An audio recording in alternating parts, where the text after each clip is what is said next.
A gente vai reiniciar, Larissa. É o único jeito quando o trave cai. Entra de novo, vamos começar de novo.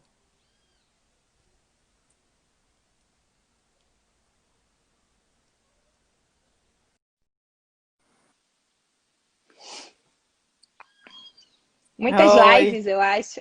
Não, não, olha só. Eu acho que a internet está sobrecarregada. Pode ser, tá todo mundo tendo a mesma ideia. Tá caindo, tá caindo. Isso aí. Vamos, Eu começa tava, lá sua é, trajetória. Você estava no vamos lá. início da sua No trajetória e início, travou. tá. Então, eu nasci em Nova Friburgo, né? Sou friburguense. Muita gente não sabe que eu sou daqui, dessa terra maravilhosa. Sou filha de pai professor, de mãe professora. Estão me ouvindo bem, né? Eu queria só saber se o Tô. som tá. E agora travou de novo. Acho que tá bem o som.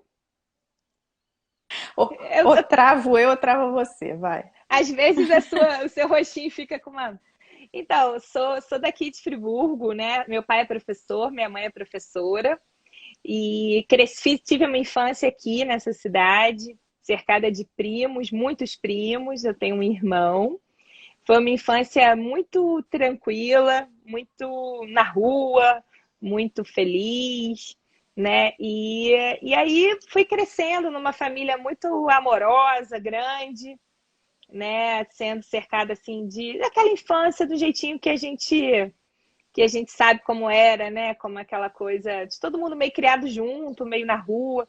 Eu era a prima mais nova, era explorada pelos meus primos mais velhos, me colocavam para vender pipoca na rua, para comprar cesta de basquete que eles queriam. Então eu ia lá com a minha caixinha de sapatos, meus saquinhos de pipoca, vender pipoca. Isso até hoje eu falo isso para eles, que eles me devem uma cesta de basquete, porque foi trabalho meu, né? Mas assim, uma delícia, né? Assim, Jojo e Nubimar estão ajudando a gente aqui para ver se tá tudo bem no som e no. Obrigada, menina. O trabalho cooperativo, colaborativo é sempre importante. Então, assim, Simone, fui crescendo, adolescência aqui também. Eu estudava numa escola externato Santo Inês quando era criança, que depois acabou virando Pense, uma escola também, assim, onde eu fui muito feliz. Acabei indo para Anchieta, então sou ex-anchietana também. E aí, na hora, aí fomos crescendo, né? É uma família simples, mas assim, feliz, né? Tudo certo. Até que chegou a hora de decidir, né, sobre o futuro, né? Que faculdade fazer. Você vai E fazer. aí entrou essa questão um pouco, já entrou uma polêmica na minha vida, porque eu queria muito fazer psicologia, né? Então, esse ainda é um desejo que, se Deus quiser, eu vou realizar. Então eu fiquei muito, eu fiquei muito entre psicologia e toda vez que eu falava que talvez eu fizesse psicologia, mas talvez tinha uma pontinha também apontando para o direito. Eu lembro que assim, pá, direito. Não, direito te abre muitas portas, direito É. você tem muitas possibilidades, o direito você pode ser isso, você pode ser aquilo. E assim, com 17 anos, acabou que o direito falou mais alto, né? Uhum. Então eu fui, e eu lembro muito bem que quando eu fiz vestibular, o meu pai falou: minha filha, se você passar para a faculdade particular, você vai ficar aqui em Friburgo, você vai estudar, né, na Cândido Mendes ou na Estácio. Você passando para a faculdade pública, você vai para o Rio. Né? Então, assim, eu queria muito estudar no Rio, que eu estudei muito para.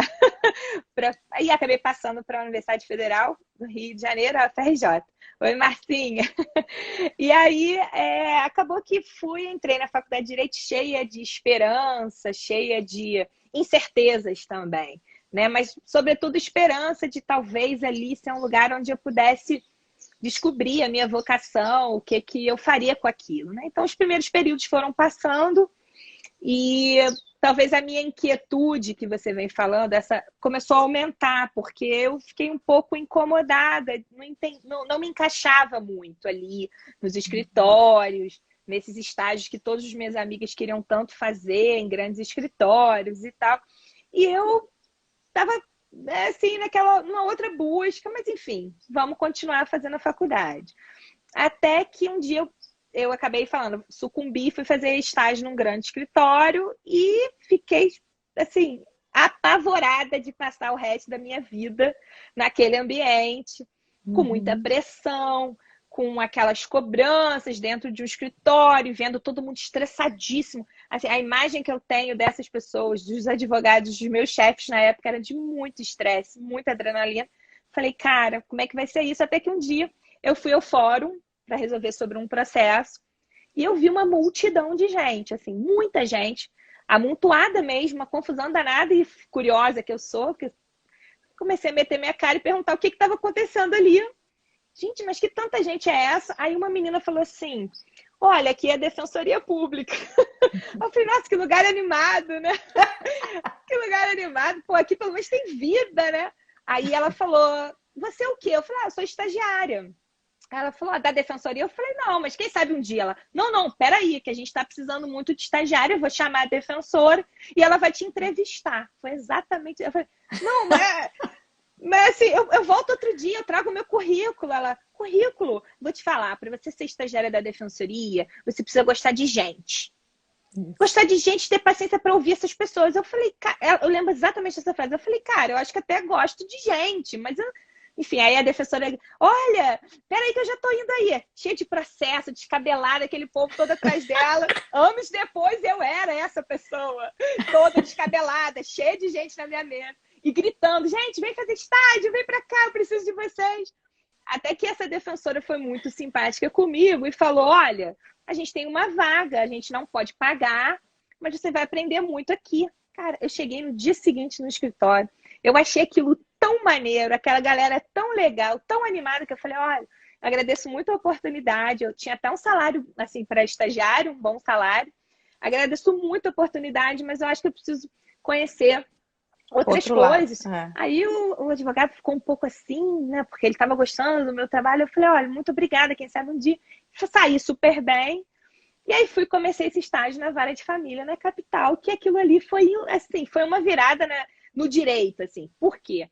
Eu comecei a ver, Simone, que eu podia tudo aquilo que eu queria fazer, estar com as pessoas, entender as pessoas, ouvir as pessoas, tudo aquilo da psicologia que tanto me encanta, de gente, sabe? Bem, Gente. uhum. Porque a psicologia é isso, né? Você tentar compreender esse universo misteriosíssimo que é um ser humano. Isso. E aí eu falei, cara, então beleza, vou ficar aqui, fiz o estágio, me apaixonei, trabalhava pra caramba, assim, era super desgastante, mas eu chegava em casa, assim, com uma sensação muito boa de estar ajudando as pessoas, né? E aí foi assim, foi uma paixão mesmo, assim, avassaladora, que até hoje, esse casamento, desde então, eu sempre quis ser defensora pública, é uma coisa que até parece uma coisa meio clichê, mas assim, eu nem sequer cogitei, né, fazer outra coisa da minha vida, e aí eu sou muito privilegiada, sabe, de conseguir, né, eu lutei muito porque não tenho família no direito, não tenho pessoas que... Foi uma coisa de mérito, porque eu pensei outra coisa assim, cara, o concurso público, talvez você também saiba, você sabe disso, mas talvez isso também seja uma coisa que foi importante para você, depende só da gente, Só. né? Assim, mais ninguém, assim. Mais ninguém. Então, eu Você não não preciso... compete, você não compete com o outro. Exato. Eu falei, bem, eu não preciso ter pai Você, importante, né? você se superar. É Isso. sua superação. Exatamente. Então, eu falei, pô, eu acho super democrático, qualquer pessoa que queira fazer. Não precisa nem de muito dinheiro, porque eu não tinha dinheiro para livro. Uhum. Eu ia para a biblioteca, eu estudava na Uhum. biblioteca da PUC, eu ia para uma biblioteca que abria sábado e domingo, que era no IMPA. Então, eu estudava sábado e domingo no IMPA. Eu estudava na biblioteca da PUC. Foi quando eu comecei a namorar o Marcos, que morava na Gávea. Então, tudo a gente estudava junto. Eu que levei, na verdade, o Marcos para o mundo do concurso, porque ele vinha fazendo... A PUC tem muito esse viés da advocacia privada, né? Então, assim, a gente foi se incentivando muito. Eu e ele, a gente estudou. Eu falo dos meus filhos, que eu acho que eles até estão aí. Que, assim, tudo na nossa vida... Até o Bruninho, Simone, de 7 anos. Tá lá, tudo, só botando coraçãozinho. Coisa linda. Tudo na nossa vida é mérito do nosso esforço, da nossa dedicação. Então, assim, esse exemplo ele está em casa, né? Tanto um exemplo que depois você chama Esqueci que o Marcos não pode ser da Rede Sorella, mas um dia a Simone chama o Marcos para ele Não, contar.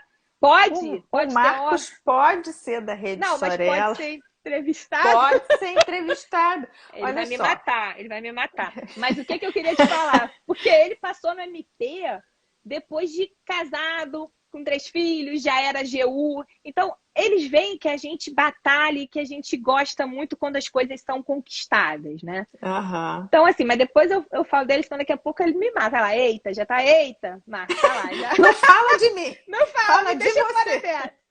Mas, enfim, aí o que acontece? Eu acabei passando, né? E essa aprovação foi realmente a realização de um grande sonho. E aí, Simone, assim, nessa trajetória, eu passei por muitos lugares, né? Assim como você, assim que a gente passa, a gente trabalha em lugares muito diferentes. Foram vivências muito ricas para minha vida. Todas elas me trouxeram aprendizados que eu carrego até hoje, com muito carinho. Por exemplo, Cantagalo, uma cidade que Travou. travou. Voltou. Continua? Cantagalo, eu trabalhei 4 anos. Assim, é um pouco parecido com essa nossa trajetória, né? Então, assim, eu sou muito feliz por estar onde estou, né? Eu tento dar o meu melhor, eu tento fazer aquilo. E aí, essa minha inquietude que você falou, vou te dizer o que aconteceu. No meio desse percurso, Aham. eu tive um outro momento de um pouco assim, que me deixou um pouco desconfortável com o direito. Já Hum. defensora pública, eu comecei a achar que o direito não trazia as respostas, não trazia o melhor para aquelas pessoas que me procuravam. Eu comecei a ter muitas críticas ao sistema de justiça como um todo. Eu comecei a me questionar muito se eu estava efetivamente fazendo o melhor por aquelas pessoas. E aí, essa minha inquietude, que começou a me mobilizar muito, me levou a conhecer a mediação de conflitos, Uhum. né? Então, eu comecei, desde 2010, eu venho estudando conflito, né? Eu venho estudando comunicação, eu venho estudando empatia. Assim, isso é um aprendizado. Eu fiz agora um workshop semana passada sobre o poder da empatia e o professor, o orientador, não, como é que ele gosta de ser chamado? O facilitador, enfim, aquela pessoa que estava. Ele falou: a empatia é um músculo, né? Que você precisa exercitar, né? Você precisa exercitar. E aí eu me tornei mediadora, né? Eu fiz vários cursos, faço. Semana que vem já estou inscrita em mais um. Porque acho que a mediadora é uma coisa que a gente está sempre em formação. Eu nunca me considero já pronta nesse campo. Aí comecei a dar aulas sobre isso, É né? isso que eu ia perguntar. Você também dá aulas, não faz só Sim, curso. Porque você me deu aula. é verdade. Eu acho que é muito bonita essa história dúbia e que é tão rico você ser professor e aluno da vida, né? Assim, a gente é professor, a gente compartilha conhecimento e a gente recebe Recebe. conhecimento o tempo todo, né? Inclusive É. dos nossos alunos, assim. A cada aula que eu dou, eu sinto que eu recebi também muito ali daquela turma, né, daquelas pessoas. Então, por exemplo, a Nubimar foi uma aluna minha que daqui de Friburgo, no curso de mediação do AB. E assim, como eu ganhei com a amizade dela, com a presença dela na minha vida. Então, assim, essa troca de professor de aluno, isso é sempre extremamente rico, né? Então, assim, eu acho que é válido a gente, Simone, a gente está sempre com essa vontade, como eu vejo você também. É assim, uma vontade, uma sede, eu vejo, isso eu consigo ver em você. É uma sede de conhecimento, é uma sede de aprender, é É uma sede, é sede de viver. de viver, de E de viver. viver de forma positiva. Eu quero Isso, aprender coisas novas, conhecer pessoas novas, lugares novos, porque eu sei que tudo isso vai contribuir para mim, né? Para minha melhora exatamente. pessoal.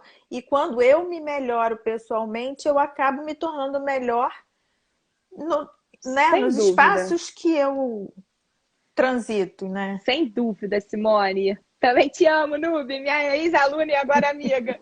Mas assim, eu acho que a gente tem que sair da nossa zona de conforto, né?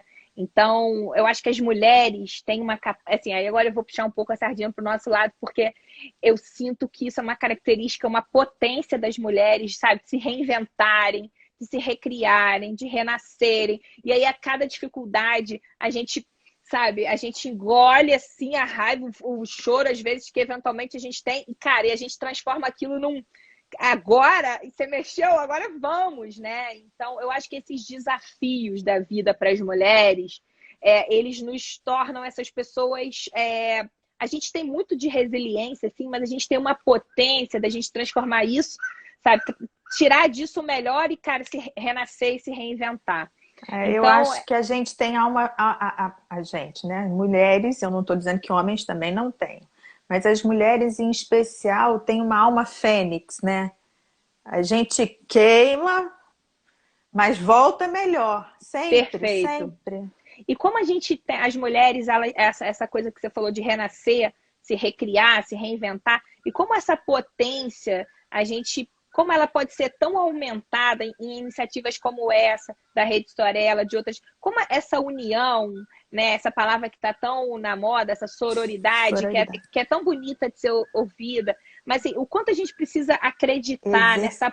potência coletiva das mulheres, exercitar a empatia com as mulheres, assim, julgamentos, cobranças, a gente percebe que nós temos tanta coisa em comum, a gente tem as dificuldades, a gente passa pelas mesmas coisas. Então, assim, na medida em que a gente se fortalece, fortalece uma outra, cara, assim, Uhum. ninguém segura. A gente precisa, eu sou muito assim, a gente precisa julgar menos, apontar menos o dedo, cobrar menos, e a gente olhar mais para dentro e perceber como eu posso ser melhor, né? A gente Uhum. tem muito a gente tem uma tendência de cobrar do outro, de criticar o outro, de achar que. E a gente se coloca sempre numa posição de que um pouco de vítima nessa situação de que o outro é que é culpado, o outro é que fez isso, e a gente cobra, a gente julga. E na verdade, assim, na medida que a gente começa a enxergar pra gente, a gente percebe que nossas atitudes têm impactos gigantescos. Então, Gigantesco. pequenas atitudes, pequenos gestos de amizade, até porque o Leandro, que a gente fez o curso da empatia, que até a Gracinha fez, ele falou uma coisa que eu não tinha talvez parado para pensar, mas o maior exercício da empatia é a gente, inclusive, sentir isso por pessoas que a gente não conhece. Esse exercício do coletivo, né? De como a gente Uhum. pode, nossas atitudes impactam o coletivo. São pequenas, mas que a gente, às vezes é clichê, mas é isso, Simone. Eu acho que cada um de nós, por exemplo, isso que a gente está fazendo aqui, de alguma maneira, a gente está tentando usar essa ferramenta para levar um pouco nossas vivências, nossas experiências. Você está apresentando mulheres. Sempre que eu posso, eu tenho assistido, ou se não depois, que eu sei que fica gravado, mas assim, você tem trazido pessoas com vivências diferentes, com experiências diferentes, mas com uma riqueza, né? Uma riqueza de sentimento. Eu achei tão lindo você com a sua mãe, sabe? Eu achei tão bacana, da sua vozinha. Então, assim, eu acho que nós mulheres, né, a gente precisa acreditar muito nessa nossa potência. A Tânia tá entrando aí, ó. Tânia A tá aí. Tânia Trini. A Essa nossa. Tânia vai ser a última. Ah, é? É. Tem suas vantagens ser a última, hein, Tânia? Vou te assistir. A Patrícia também, eu acho que tá. A Patrícia, eu não a gente morava no mesmo prédio. Então você, Jura? lá no Rio, você tem uma coisa de. Você tá juntando mulheres, você tá fazendo uma rede e de pessoas diferentes, pessoas que têm alguma coisa para. Nem que seja a sua experiência de vida, qualquer coisa que a gente possa falar, qualquer palavra positiva, qualquer esperança que a gente traga. Por exemplo, essa história que eu fiz questão de falar da minha origem mais simples, Uhum. né? Para mostrar que, assim, às vezes a gente precisa lutar. As coisas não caem do céu, a gente precisa agarrar aquelas oportunidades que a gente tem, né? A gente precisa fazer o nosso melhor, porque se a gente esperar que façam por nós, sabe? Se a gente esperar que as coisas aconteçam assim, a gente vai ficar sempre reclamando, sempre numa postura, não dá para mim.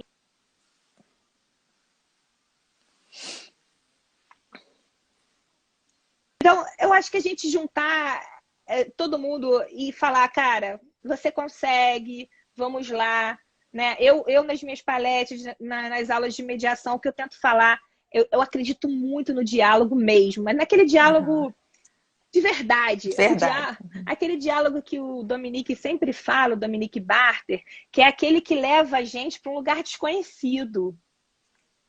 Né? Assim, para a gente sentir que a gente está verdadeiramente dialogando com alguém, a gente é como se a gente estivesse dando a mão para aquela pessoa e caminhando a um lugar que a gente não sabe onde vai ser.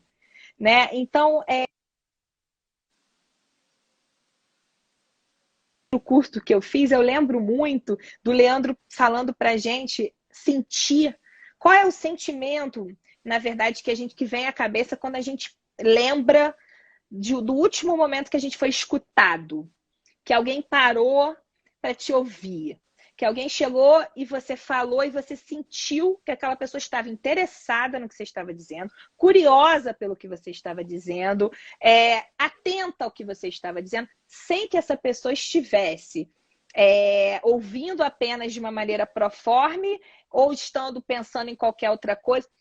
E aí eu parei para pensar e tinha lembrado o dia anterior, que um grupo de amigas, que eu faço parte de um grupo de leitura, de vivências, a gente se reuniu para tomar um vinho, estava todo mundo muito estressado. Eu acho quase que eu não entro nessa reuniãozinha, porque eu também... Aí entra, Larissa, entra numa reuniãozinha como essa. Cara, e aí elas falaram, Larissa, você está querendo falar alguma coisa? Foi impressionante. Larissa, você está bem? Foi uma pergunta, mas foi um você está bem, assim... A gente quer saber se você está bem. Se você está bem. Aí eu falei, cara, eu acho que eu vou aproveitar. Eu estava precisando falar sobre algumas coisas que tinham acontecido. Eu falei, vou experimentar falar isso abertamente. Chorei, porque eu sou uma pessoa que choro com muita facilidade. Choro de alegria, choro de tristeza, choro de saudade. Assim, eu acho que esse sentimento para mim, chorar, pedir desculpa, chorar, nada disso me envergonha ou nem me diminui. Pelo contrário, eu acho que, por exemplo, se reconhecer um erro, falar sobre isso, pedir desculpa, isso é um ato de coragem. Coragem. De força. De força, porque na medida que você mostra a sua vulnerabilidade, porque todos somos vulneráveis, porque a vida nos faz assim, e que bom que a gente é vulnerável, mas quando a gente reconhece isso, essa vulnerabilidade nos fortalece. Pode parecer um paradoxo. Mas todas as vezes que a gente se torna e que a gente se permite ficar vulnerável, ser vulnerável, a gente transforma isso. Então, nesse encontro com as amigas, Simone, eu resolvi falar. E assim, ninguém me deu conselho, que é uma armadilha da empatia, né? Assim, Gracinha, tá? A gente sempre tem pensado nas armadilhas que são feitas na melhor das intenções, mas que elas não são empatia. Então, por exemplo, dar conselho, ou dizer que com você também aconteceu isso, mas que podia ser pior, porque comigo tá pior. Mas pelo menos você tem isso. Todos esses comentários que a gente faz para ajudar, porque a intenção normalmente é a melhor, elas quebram a conexão, sabe? E assim, na medida em que essa conexão ela é quebrada, aí já fica muito difícil. Assim, porque você fala, bem, então eu tô falando aqui, mas a pessoa tá mais preocupada em me dar conselho, em dizer que com ela é pior, numa competição, às vezes entra numa competição. Não, mas olha só, comigo é assim. Você tá compartilhando algo com alguém, esse alguém, ele só precisa te ouvir. Exatamente. Só precisa te ouvir. Então, às vezes, tem assistido a Simone que chega lá na defensoria e eu não faço nada por eles. Por quê? Eu não tenho nada juridicamente para fazer por eles, mas o que eu posso, eu tenho 2 ouvidos e tenho paciência e tenho disponibilidade e quero estar ali para que ele fale. E às vezes eu ouço essa pessoa e, Simone, né, as experiências que eu tenho tido, tanto numa mediação, quanto num atendimento, quanto um amigo, quanto as pessoas me agradecem tanto, assim, mas nossa, eu fico, gente, mas aí eu fico pensando, eu não fiz nada, na verdade eu fiz muito. Você ouviu? Simplesmente ouvi. Então, eu lembro de ter ido ao Ceará, no interior do Ceará, numa cidadezinha chamada Crato, que fica naquele pedaço lá do, acho que é Cariri que chama, uma coisa assim, acho que é Cariri. E é uma cidadezinha muito pequenininha, e eu fui falar sobre mediação comunitária. A defensoria estava fazendo um projeto e me chamou né? E aí eu fui falar sobre mediação comunitária nessa cidade, foi uma cidade que me acolheu super bem, pessoas super fofas, e tinha uma senhorinha de 1,5 m lá na plateia, me ouvindo atentamente, a coisa mais fofa. E no final eu perguntei se algumas pessoas dali queriam falar sua experiência como mediadores comunitários, depois de um curso de 2 dias, sobre teoria da mediação, sobre teoria do conflito. E eu lembro que ela não levantou o dedo, mas alguém me disse que ela era uma excelente mediadora, essa senhora. Aí eu fui lá no vidinho dela e falei, a senhora não gostaria de falar um pouquinho da sua experiência? Eu queria tanto te ouvir. Ela, mas doutora, a senhora que é a professora. Eu falei, não, mas aqui a gente está sempre para ouvir, para aprender. Simone, ela levantou, sério, ela era quase 70 anos, talvez, mas bem pequenininha, miudinha. Foi lá na frente, era um auditório, e eu sentei para ouvi-la. Ela ficou emocionada de ter sido prestigiada. Mas eu pensei assim, eu estou dando um curso de mediação comunitária, eu preciso ouvir os mediadores comunitários. O que eles têm para me dizer? E aí ela começou a falar assim, eu falei, você pode me dizer um pouquinho da sua experiência como mediadora, como é que a senhora faz? Ela Oi. chegou e simplesmente... Aí ela chegou, levantou e simplesmente falou o seguinte, doutor, eu estou um pouco constrangida, mas eu vou te dizer como é que é a mediação que eu faço aqui. Eu sento, pergunto como a pessoa gostaria de ser chamada, me apresento e eu ouço, eu ouço, eu ouço e eu ouço. É isso que eu faço. Olha, eu nunca esqueci esse aprendizado que eu ganhei no Crato, numa experiência de mediação comunitária, quando eu vi, gente, eu tô aqui falando, sabe, das teorias, eu tô aqui falando de conflito, e eu tenho tanto a aprender com essas pessoas, né? Então, a partir de então, Simone, todas as aulas que eu dou, quem foi meu aluno sabe, todas as palestras que eu dou, elas terminam com uma frase do Jung, que eu amo, que eu não sei se talvez você conheça, mas é assim, conheça todas as teorias, domine todas as técnicas, mas ao tocar em uma alma humana, seja apenas uma alma humana. Então, acho que é isso que a gente é, né? Uma alma humana Todos falando... nós. Todos nós, é uma alma humana falando para outra alma humana, e a gente vai se humanizando, vai humanizando as relações, vai humanizando o nosso contexto. A gente fazia isso na urgência, na vara de família. A gente tentava trazer um pouquinho dessa... Não, é claro que o sistema muitas vezes não comporta, pelo número de audiências, pelo horário, pelo nosso tempo, mas a gente, dentro da nossa realidade, dentro do que a gente podia, eu tenho certeza que a gente tentava, Simone, sabe? Assim, eu, você, a doutora Adriana, éramos 3 mulheres. 3 mulheres. Eu tinha pena. Quando os homens entravam nas audiências e olhavam as 3 assim, deviam pensar o quê, né? Agora é um complô contra a minha pessoa. Ferrou. E não era, porque a gente acabava ouvindo os lados e vendo que, né? Às vezes um tem razão, outro, às vezes outro, e às vezes ninguém tem razão nenhuma. Não, e assim, e quantas revoluções, entre aspas, a gente fazia dentro daquela sala de audiência, né? O quanto que às vezes, eventualmente, as pessoas não saíam dali com seus processos definidos, mas elas saíam dali se olhando e se falando. Porque a gente vinha com esse meio que discurso, entre aspas, gente, olha só, vamos nos falar, vamos dialogar, a importância da...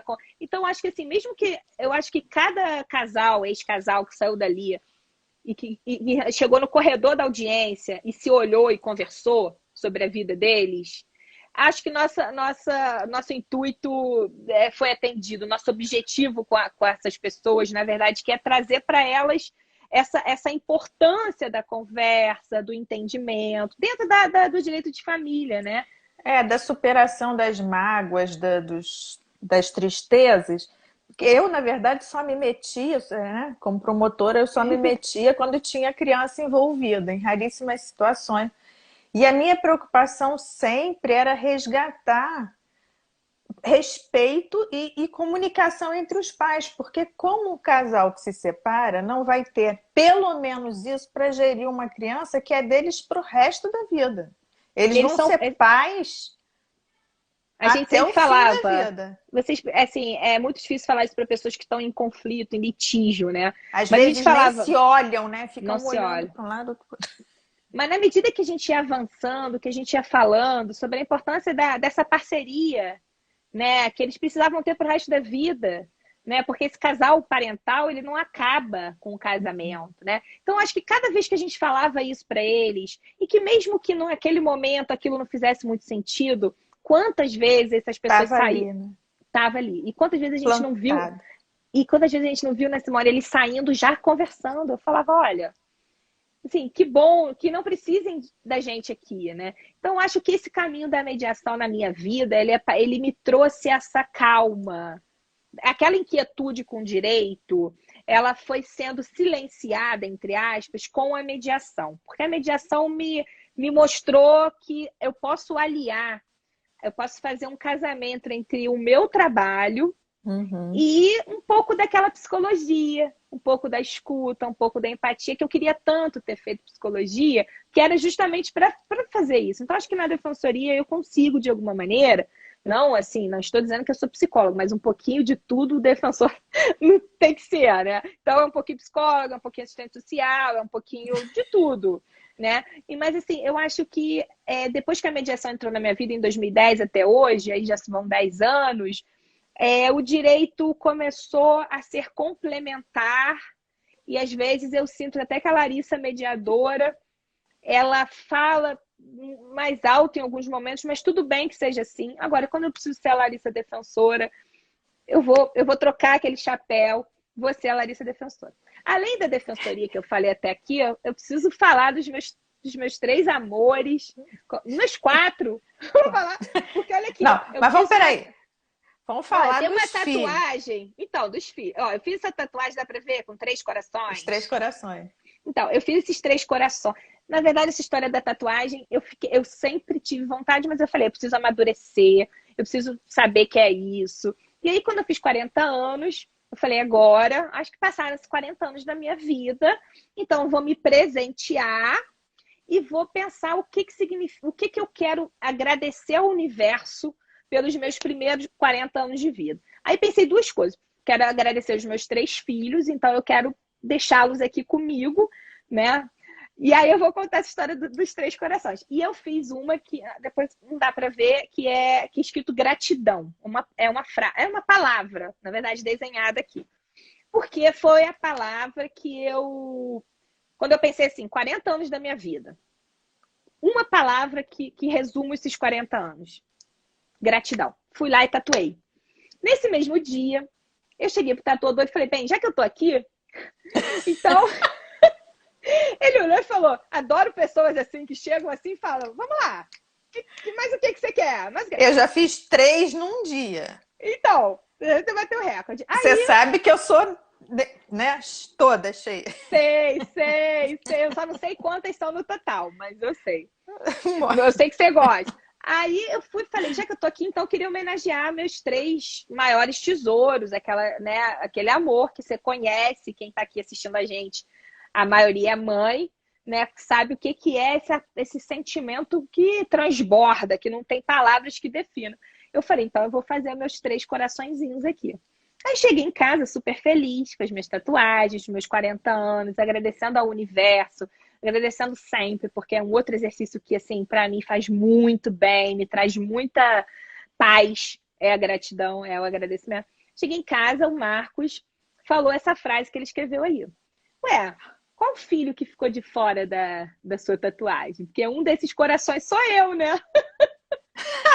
Ele ficou enciumado. Você tem que fazer uma para ele. Já Então, fez? fiz um coraçãozinho único aqui atrás. Um É. coraçãozinho pontilhado. Falei, bem, você está aqui. Mas esses três... Olha, mas ele falou, e aí, André, Júlio e Bruno? Eu tô aqui, vocês estão aonde, né? Olha, a gente ria. Aí depois eu falei, Marcos, vai ter um coração para você.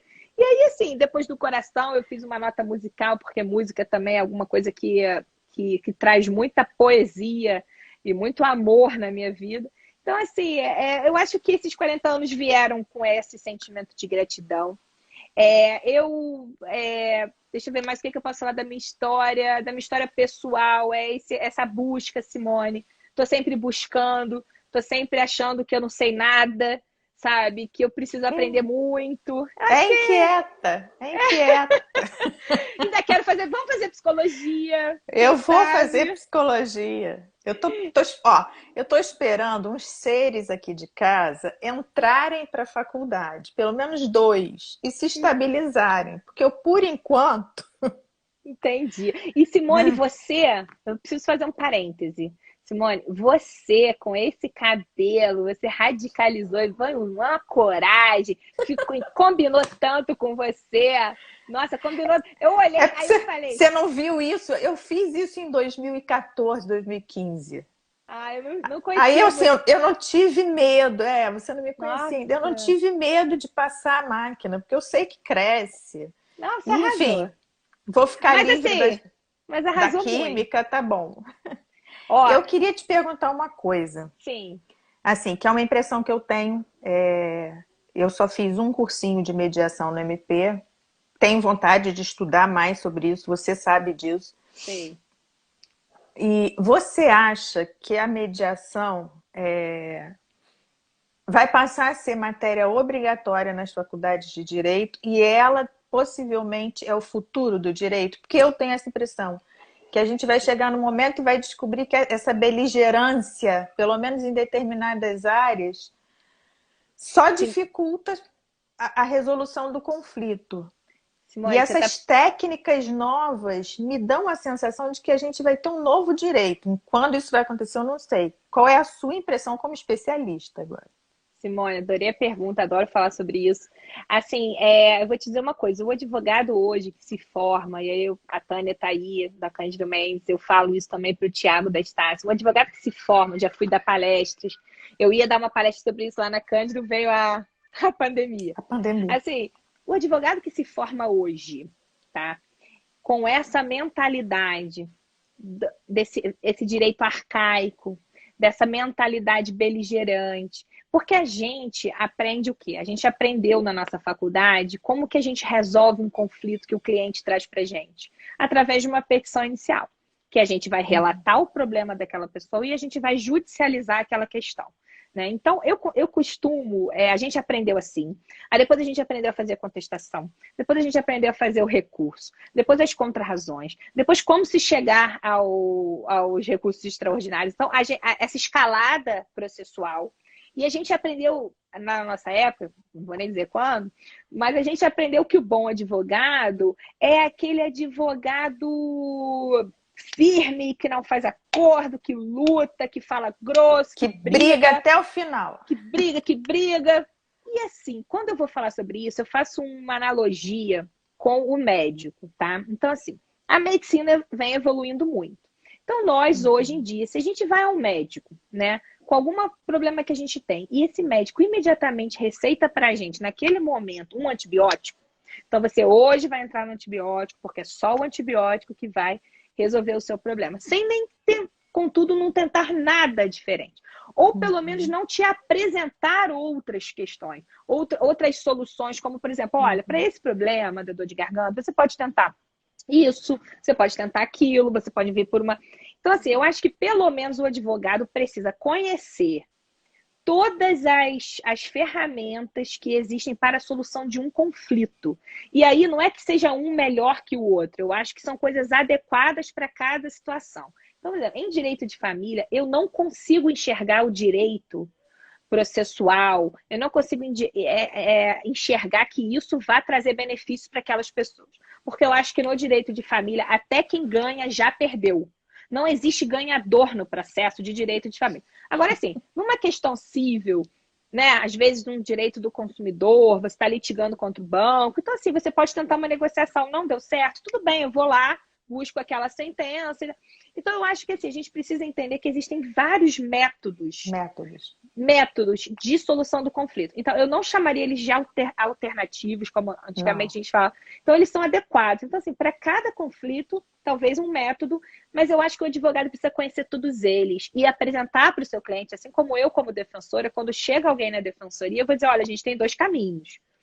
Eu te aconselho eu sugiro que a gente tente o caminho da construção do consenso, do acordo, do diálogo, da mediação, porque eu acredito nesse caminho como... Eu acho que a mediação é um instrumento de pacificação social.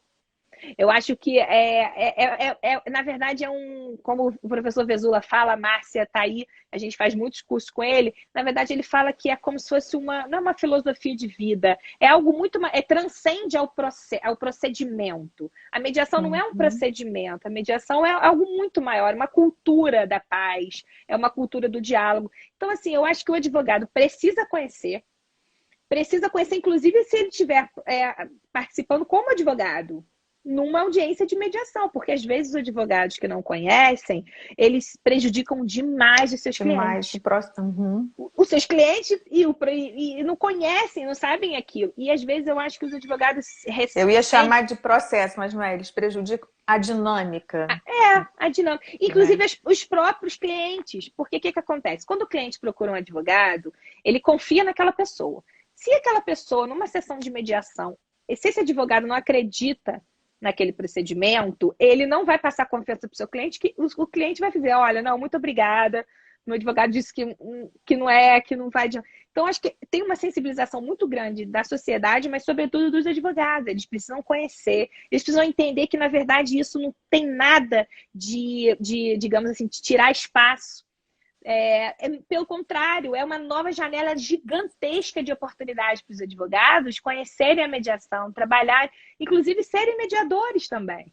Né? Então, assim, o que eu tenho tentado falar para as pessoas é que assim, esse novo advogado que se forma com essa velha mentalidade, ele é esse médico ultrapassado que ninguém vai mais procurar. Daqui a pouco, se o médico só conhecer...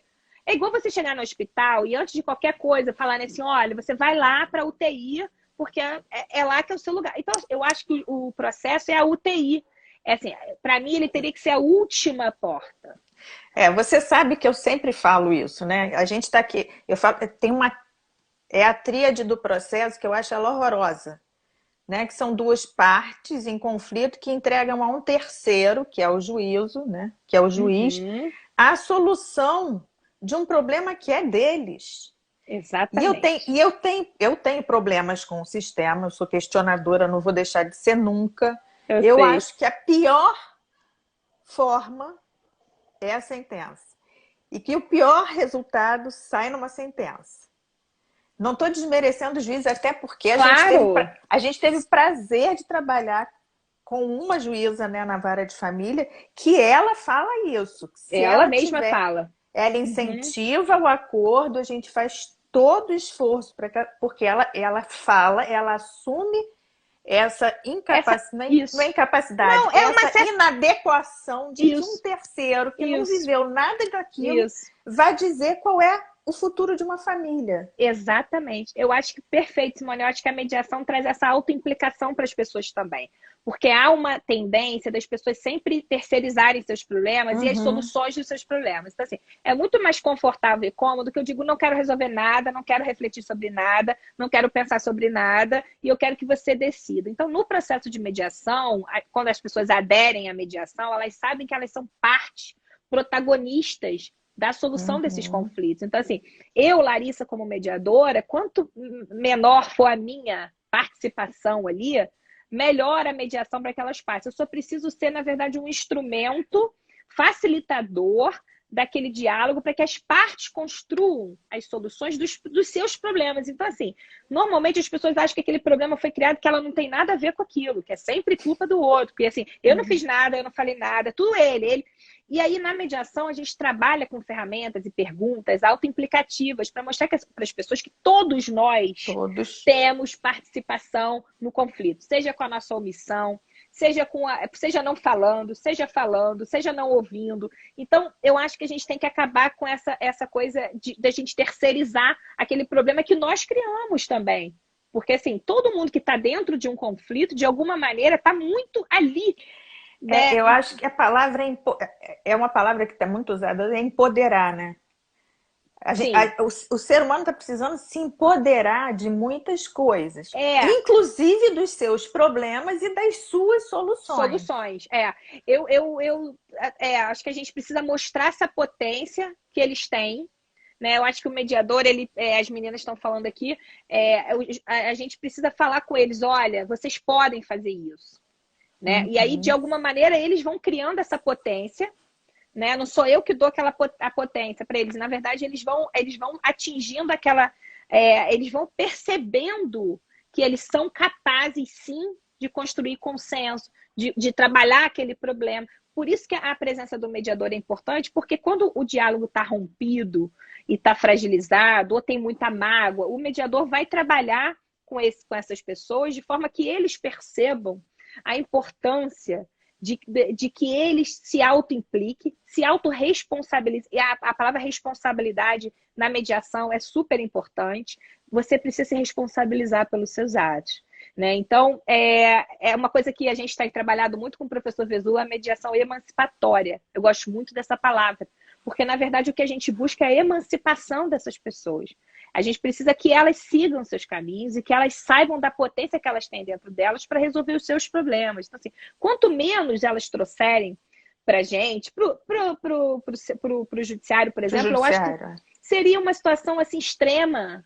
É o contrário, a gente não vê isso. A gente vê o judiciário sendo a regra e às vezes, quando a gente fala de mediação, as pessoas têm uma certa tendência a dizer, não, acham que é só ficar lá conversando, eu não quero conversar com ele, eu não quero sentar à mesa com ele, tem resistência, porque não conhecem o quão revolucionário é um processo de mediação. Quem já esteve numa mesa, seja como mediando, seja como mediador, seja como advogado das partes, a gente sai dali, a gente percebe, cara, isso parece milagre. Uma vez uma estagiária minha falou, doutora, o que aconteceu aqui? Eu falei, olha, isso não é milagre. Isso é muito estudo, sabe, Simone? Isso é muita ciência, é uma ciência, é uma técnica. Uma ciência técnica. Então, as pessoas acham assim, intuitivamente, eu achava que eu fazia mediação, assim que eu passei na defensoria, para mim aquilo era mediação. Chama uma parte, chama outra.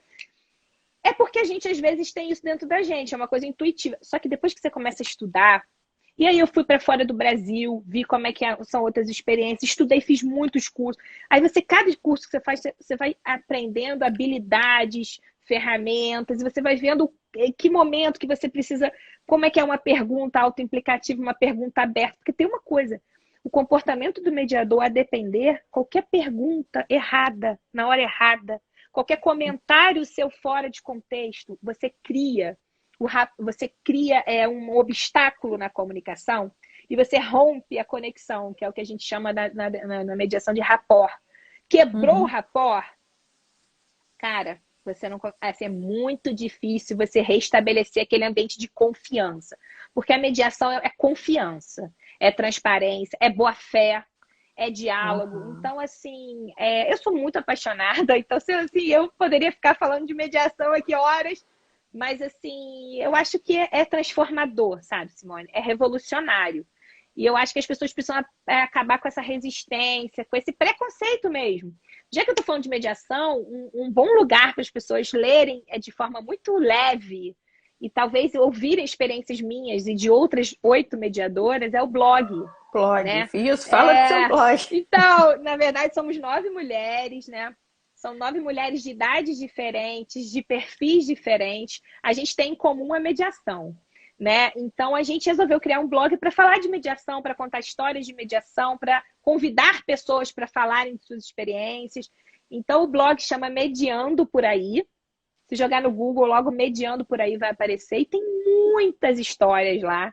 E a gente tem tentado, com isso, falar de mediação. A Marcinha está aqui, a Márcia Rosa, a Nube. A gente parece que a gente fica querendo, assim, convencer, mas é porque a gente acredita tanto nisso. A gente acredita tanto nesse poder transformador que a gente acaba falando sobre isso em qualquer lugar que a gente esteja. Às vezes eu estou numa festa de aniversário, alguém fala de um conflito, eu falo, já ouviu falar da mediação? Você já ouviu falar que talvez isso... Acho que é isso, é porque aquilo faz parte da nossa vida, né? Assim, eu acho que, Simone, Larissa, a mediação me transformou pessoal e profissionalmente. Então, várias vezes eu começo a falar de comunicação não violenta aqui em casa, e eu sei que as crianças já começam a me olhar diferente, porque quando eu começo a tentar praticar CNV, né, esse grande ensinamento na minha vida, que foi conhecer a comunicação não violenta, e a Márcia está aqui, ela é professora, né, de comunicação não violenta. Eu acho que trazer isso para minha vida me transformou numa pessoa que está mais disponível para o outro, está mais vulnerável. Mas aqui em casa, às vezes, nos conflitos das crianças, eu de vez em quando começo, eu respiro fundo, porque não é fácil, não. Não. Aplicar é dificílimo. Se eu falar para vocês, olha, nossa, é super fácil. Você chega lá, você fala objetivamente como você sente, não acusa o outro, você não pode ter julgamento, você tem que objetivar o que você sente. Não... Cara, a primeira vez que eu ouvi sobre CNV, eu falei, cara, eu nunca vou conseguir praticar isso. Né? Então, controle de emoções, né? Você tem que conseguir controlar exato, emoções. E de você entender que algum sentimento hostil ou violento de alguma pessoa com você, ou alguma agressividade, né? Como é que isso diz respeito a uma necessidade dessa pessoa que está desatendida? Uhum. Né? Então, como que eu posso trabalhar essa necessidade minha, por exemplo, que está desatendida, falando de uma maneira que o outro me ouça? Porque a comunicação não violenta não é você ser só paz e amor. Não, eu só vou falar coisas boas. Não, não é isso. Assim, é porque muito. Depois, assim, lá pra frente, se quiser fazer uma live só sobre CNV, porque é muita coisa. Mas quem quiser se interessar sobre isso, tem um livro, que é o Comunicação Não Violenta. Né? Foi o que eu li. E ganhei de presente. E ganhei de presente de uma pessoa que me achava muito assertiva como promotora da infância e juventude. Uma pessoa de uma rede aqui. Uhum. Porque você sabe que eu vou tranquila até uma vírgula, né? Na hora que eu perco, toda a teoria foi pro beleléu e eu... E eu era muito assim nas reuniões de rede, na infância.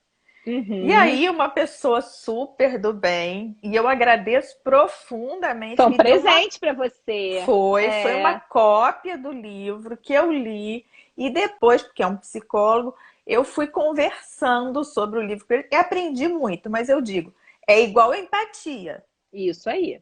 É um exercício muito grande, porque diário. Não se comunicar violentamente numa sociedade onde a gente está presenciando tantas violências o tempo todo, é praticamente um exercício de budismo. Isso. Assim, é muito difícil, eu concordo com você que é um desafio gigantesco. E vou te dizer que eu já estou na terceira leitura, eu aproveitei a pandemia, já tinha lido 2 vezes. E cada vez que eu leio, eu aprendo de um jeito diferente, um jeito novo de fazer aquilo e tento, de alguma maneira, consolidar aquilo dentro de mim. Porque a leitura parece simples, mas é uma leitura densa, profunda, que fala de muita transformação e de autoconhecimento. Né? A CNV é uma coisa assim, da gente também trabalhar autoempatia e autoconhecimento. Porque assim, é assim que eu posso estar disponível, né? Quais são as minhas necessidades? Como que eu consigo me entender? Então, assim, eu brinco que às vezes em umas oficinas de CNV, que fazem parte do curso de mediação, às vezes eu faço umas brincadeiras de CNV. Cara, as pessoas não conseguem fazer os exercícios. Porque assim, você lê o que é CNV. Aí na hora de colocar em prática, então vamos fazer um círculo e vamos falar essa frase trabalhando a CNV. Cara, vai dando um branco. É difícil. Igual um outro exercício de escuta que eu faço, que dura 2 minutos. Não, primeiro assim, eu tenho um exercício de ficar em silêncio 30 segundos, 2 pessoas se olhando durante 30 segundos, se conectando pelo olhar. Como é difícil o silêncio. Como as pessoas têm dificuldade com o silêncio. Como para algumas pessoas é extremamente constrangedor. E como é importante o silêncio. Silenciar. E como isso dentro de uma... Eu sei, assim, eu fico tentando estudar o silêncio para dentro da mediação, eu trabalhar esse silêncio na mediação, interpretar esse silêncio. E aí, esse exercício de silêncio, as pessoas no segundo 5, são 30 segundos, elas já estão rindo, estão olhando para baixo, estão me chamando, implorando para eu acabar aquele exercício. Tipo, não acabou? Não acabou? E eu fico, gente, vocês não conseguiram ficar 30 segundos em silêncio. É impressionante. A dificuldade do silêncio, a dificuldade da pausa, a dificuldade de você respirar e refletir. E aí, esse outro exercício da escuta é uma brincadeira. A Marcinha aí, ó. Marcinha. É uma brincadeira. Tia Papita, queridona. Papita. O que acontece, Simone? Esse exercício da escuta, quando eu vou fazer o feedback dos trios, cara, o que eu ouço é mais as pessoas dizendo assim, Não foi nada disso. É como se fosse um telefone sem fio. Você fala para uma pessoa, essa pessoa fala o que ela entendeu, aí depois ela resume. Cara, as pessoas não ouvem. É quando elas vão resumir para o outro. E esse outro fica assim, quem falou, falou. Não, mas assim, eu não falei isso. Por quê? Porque quando alguém vem te contar alguma coisa, você fica querendo adivinhar o que aquela pessoa está sentindo. Você quer interromper o que aquela pessoa está falando e você quer... já percebeu essa coisa da gente querer completar a frase do outro? Né? Eu Então, faço muito isso. completa a frase, porque você fica numa ansiedade de querer meio que aquilo, sabe? E aí eu falei para eles, olha só, o exercício era vocês ficarem 2 minutos ouvindo. Eu tô pedindo 2 minutos, não é possível. E eles falam, cara, como é difícil ouvir. Como é difícil. E como é difícil você ouvir, mas na verdade ouvir, assimilar, trazer para dentro e depois passar o que você sentiu e o que você falou. Agora, quando alguém faz exercício, Simone me contou uma coisa, e na hora de eu falar o que a Simone falou, eu falo exatamente o que você quis dizer. Cara, a sensação que você vai sentir é tão boa de saber que quando você estava falando comigo, eu estava ali com você. Eu estava empática com você, eu estava com a minha presença. Eu estava presente no que você estava me dizendo. Cara, essa é uma das melhores sensações do mundo. É uma das melhores. Saber que você foi escutado, sabe? Saber que alguém tá assim, atento ao que você quer dizer. E não precisa falar nada. É isso. Isso. Uma vez eu estava falando com uma pessoa que ela precisava exercitar a escuta ativa. Uhum. Não, mas eu escuto ativamente, eu ouço e falo.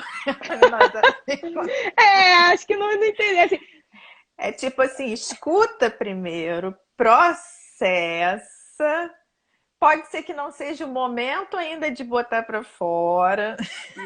Simone, essa coisa da escuta ativa, a pessoa fala, não, parece que participar é escutar ativamente, né? Você está me contando alguma coisa, aí eu tô ali, eu participo, eu falo, eu te interrompo, eu falo alguma coisa assim. Cara, gente, comigo aconteceu isso também. Olha, comigo aconteceu isso, eu já vi isso. Caramba, aconteceu. Então, assim, aí você fica, gente, essa pessoa realmente, ela tá mais preocupada em falar dela, ou contar uma experiência dela, ou adivinhar o que você está... Porque às vezes eu tenho a sensação que eu estou falando com alguém e a pessoa quer adivinhar o que eu estou pensando e quer antecipar a minha fala.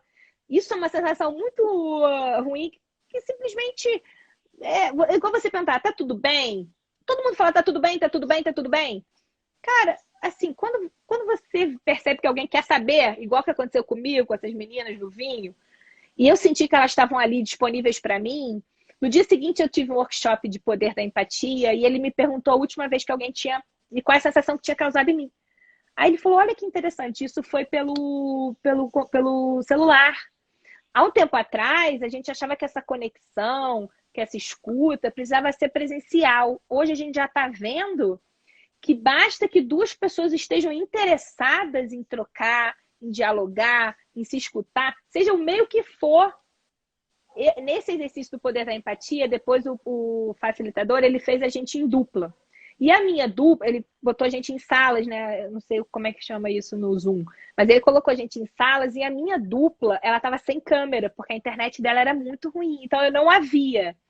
Ela me via e eu não a via.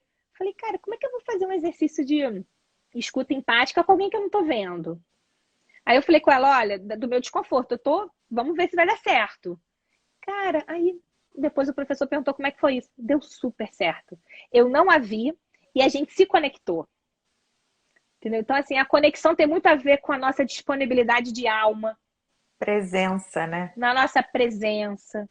De como a gente está disponível para aquela outra pessoa.